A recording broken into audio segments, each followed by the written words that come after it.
Alors d'abord, un grand merci au professeur Jean Deschler et à l'Académie des sciences morales et politiques de nous recevoir aujourd'hui. Un immense merci également à François Gros de l'Académie des sciences, avec qui on organise et on a créé cette association Être Humain il y a maintenant près de 10 ans. Et on a démarré finalement nos travaux par un cycle de conférences sur l'homme contemporain à travers la science, la morale et la politique. Notre objectif, c'était d'essayer d'avoir une vision un peu plus intégrative, disons, voilà, une vision intégrative de l'homme avec une approche multidisciplinaire pour finalement tenter de mieux comprendre la complexité de l'être humain. Alors aujourd'hui, on est essentiellement, notamment à l'occasion des colloques, dans une situation où finalement chacun se spécialise, d'ailleurs professionnellement c'est en général ce qu'on est obligé de faire, chacun se spécialise dans un domaine bien particulier et donc on a une vision de l'homme à travers la science, à travers les sciences humaines, à travers la politique, très parcellaire. Et pendant donc, de nombreuses années, on a organisé des conférences. Les dernières portaient sur la conscience, les états modifiés de conscience et le temps. Et puis après, bon, il y a eu des travaux à l'Institut et en même temps, on s'interrogeait, on se disait, mais bon, on n'arrive pas véritablement à dégager une vision globale de l'homme.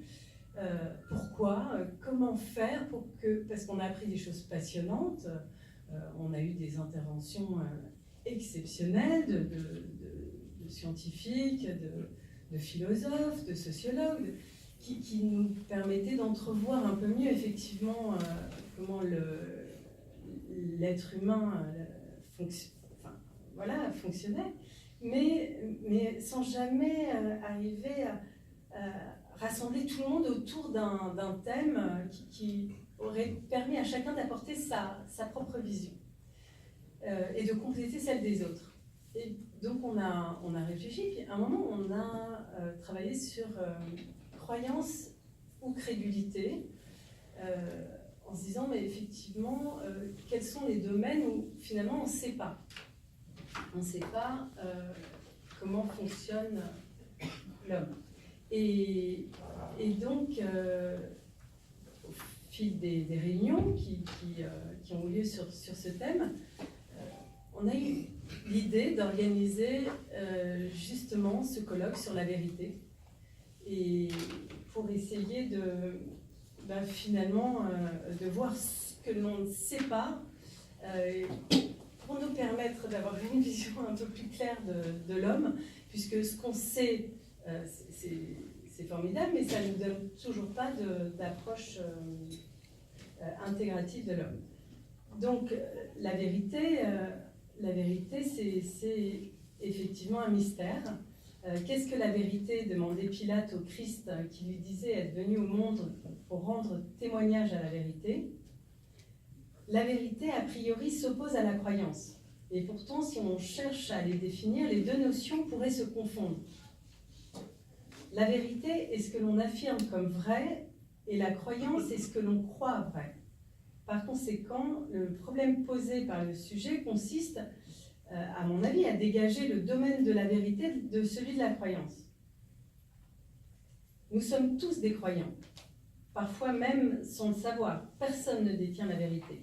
La vérité sur notre nature, que les uns voient comme spirituelle et matérielle, tandis que les autres la considèrent comme entièrement matérielle, cette vérité demeure un mystère. Elle dépasse nos capacités. Elle ne peut être ressentie que de manière parcellaire, intuitive et imparfaite. C'est d'ailleurs ce qui est ressorti clairement des conférences qu'on a organisées sur la conscience et sur les états modifiés de conscience. Et les scientifiques sont les premiers à le reconnaître. Plus on apprend, plus on comprend, et plus on réalise que l'on ne sait pas. Et ne pas savoir implique d'ailleurs que nous émettions des hypothèses, des postulats pour comprendre, conceptualiser, analyser. Alain Besançon, qui est membre de l'Académie des sciences morales et politiques, écrivait « Le croyant sait qu'il croit, l'idéologue croit qu'il sait ». C'est une brillante formulation d'une remarque pleine de profondeur qu'il faut associer à l'observation non moins profonde de Jean Béchler, qui écrit que l'idéologie induit une confusion mentale qui peut amener ou maintenir l'homme dans des comportements destructeurs, des comportements d'exclusion, de rejet, d'élimination, finalement des comportements absurdes. Et dans une perspective plus large, on pourrait étendre cette formule à toutes les formes de fanatisme, y compris celle du fondamentalisme religieux. Donc ici, évidemment, il ne s'agit pas de définir le mal et les raisons qui l'y mènent, mais plutôt de tenter d'en identifier les mécanismes intellectuels sous-jacents. Il ne s'agit pas non plus de prendre parti, vous l'aurez compris, pour l'une ou l'autre des croyances qui fondent nos certitudes, mais quand bien même nous croyons, il ne s'agit pas de convaincre, car les croyances ne peuvent être démontrées. C'est la définition même de la croyance. Elle est du domaine du sentiment, de la foi. Donc nous resterons exclusivement scientifiques, c'est-à-dire que nous avancerons en fonction des connaissances que nous avons, tout en étant conscients que celles-ci reposent finalement sur des postulats de départ que nous considérons comme étant des vérités, mais qui pourront être remis en question. Car encore une fois, notre capacité à percevoir la vérité dépend en grande partie de notre aptitude à reconnaître l'altération de notre conscience, à reconnaître nos limites, nos faiblesses et finalement à être humbles. Nous sommes tous des croyants sans le savoir, et ce que l'on appelle les non-croyants sont, à mon avis, néanmoins des personnes qui croient sans même s'en rendre compte. Par exemple, certains athées comme Proudhon ou Marx croient aveuglément dans la non-existence de Dieu. D'autres, en revanche, ont une position paradoxale, et ainsi Nietzsche, violemment hostile aux dieux chrétiens, entend ériger en divinité le monde dans lequel nous vivons. La raison pour laquelle nous sommes tous des croyants vient peut-être du fait que nous cherchons tous à être comblés. Certains pensent que c'est dans ce monde matériel que nous pouvons l'être, finalement en devenant les premiers, les chefs, les puissants, et en dominant.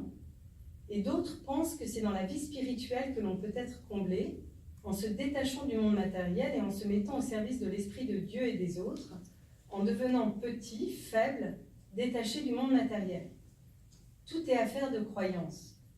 Si on croit que la puissance et la gloire doivent revenir aux hommes, soit on croit que la puissance et la gloire doivent revenir aux hommes, soit qu'elles reviennent à Dieu. Ce sont deux visions totalement opposées du monde qui s'affrontent, et nous verrons à travers les trois thèmes généraux les trois interventions qui vont avoir lieu, les relations entre croyance et vérité. Merci.